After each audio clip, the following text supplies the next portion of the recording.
International cultural festival of India ಸಂಸ್ಥೆಯ ಅಂತಾರಾಷ್ಟ್ರೀಯ ಭಾವೈಕ್ಯತೆಯ ವೈಯಕ್ತಿಕ ಕೊಡುಗೆಯ ವಿಷಯವನ್ನಾಗಿಸಿ ಥೈಲ್ಯಾಂಡ್ ರಾಷ್ಟ್ರದ ಬ್ಯಾಂಕಾಕ್ ಮಹಾನಗರದ ಪ್ರಂಟುನಂದ ಬರ್ಕುಲಿ ಹೋಟೆಲ್ ಸಭಾಗೃಹದಲ್ಲಿ 23ನೇ ಅಂತಾರಾಷ್ಟ್ರೀಯ ಸಾಂಸ್ಕೃತಿಕ ಸಮ್ಮೇಳನ ಆಯೋಜಿಸಲಾಗಿತ್ತು.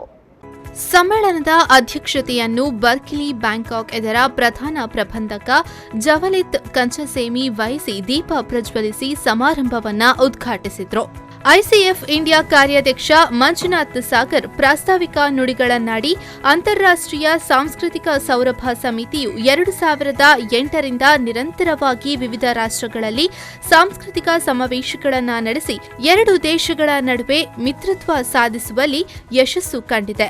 ಈ ಮೂಲಕ ಭಾರತ ರಾಷ್ಟ್ರದ ಅದರಲ್ಲೂ ವಿಶೇಷವಾಗಿ ಕರ್ನಾಟಕದ ಸಾವಿರಾರು ಪ್ರತಿಭೆಗಳು ವಿದೇಶಗಳಲ್ಲಿ ಮೆರೆಯುವಂತಾಗಿದೆ ಎಂದು ಹೇಳಿದರು.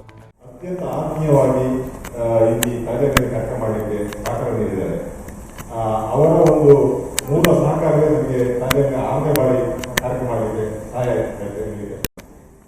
ಈ ಸಂದರ್ಭ ಕೆಪಿಸಿಸಿ ಎನ್ಆರ್ಐ ಸೌದಿ ಅರೇಬಿಯಾ ಘಟಕದ ಅಧ್ಯಕ್ಷ ಅಬ್ದುಲ್ ಶಕೀಲ್ ದೇರಳಕಟ್ಟೆ, ಸಮಾಜ ಸೇವಕರಾದ ಸಂಸತ್ ಕುಂಜತಬೈಲ್ ಮಂಗಳೂರು, ವಿನಿತ್ ಆಂಡ್ರಿಯೂ, ಅತಿಥಿಗಳಾಗಿ ತುಳುಕೂಟದ ಥೈಲ್ಯಾಂಡ್ ಅಧ್ಯಕ್ಷ ನವೀನ್ ರೋಷನ್ ಪಿಂಟೋ, ಸಮಾಜ ಸೇವಕ ಎನ್ಪಿ ಸುವರ್ಣ ಮುಂಬೈ, ಕನ್ನಡ ಸಂಘ ಒಟ್ಟಾವ ಕೆನಡಾ ಅಧ್ಯಕ್ಷ ಸಾಯಿ ಕುಮಾರ್ ಮೊದಲಾದವರು ಉಪಸ್ಥಿತರಿದ್ದರು. ಸಾಂಸ್ಕೃತಿಕ ಕಾರ್ಯಕ್ರಮವಾಗಿ ನೂಪುರ ಕಲಾ ಸಂಸ್ಥೆ ದಾವಣಗೆರೆ ಸಂಸ್ಥೆಯ ಕಲಾವಿದರು ವಿದುಷಿ ಬೃಂದ ಶ್ರೀನಿವಾಸ್ ನಿರ್ದೇಶನದಲ್ಲಿ ಶಾಸ್ತ್ರೀಯ ನೃತ್ಯ, ಶ್ರೀ ರಾಜರಾಜೇಶ್ವರಿ ನೃತ್ಯ ಕಲಾ ಮಂದಿರ ತುಮಕೂರು ತಂಡವು ವಿದುಷಿ ಸತ್ಯವತಿ ಕೆಆರ್ ನಿರ್ದೇಶನ ಮತ್ತು ವಿದ್ವಾನ್ ಗಿರೀಶ್ ರಮಣ್ ನೃತ್ಯ ಸಂಯೋಜನದಲ್ಲಿ ಶಾಸ್ತ್ರೀಯ ನೃತ್ಯ, ಶ್ರೀ ನೃತ್ಯ ಭಾರತಿ ಟ್ರಸ್ಟ್ ತಂಡವು ಜಿಎಸ್ ನಾಗೇಶ್ ಮತ್ತು ಶ್ರೀ ರಂಜಿತಾ ನಾಗೇಶ ನಿರ್ದೇಶನದಲ್ಲಿ ನೃತ್ಯಾವಳಿಗಳನ್ನು ಪ್ರಸ್ತುತಪಡಿಸಿದ್ರು.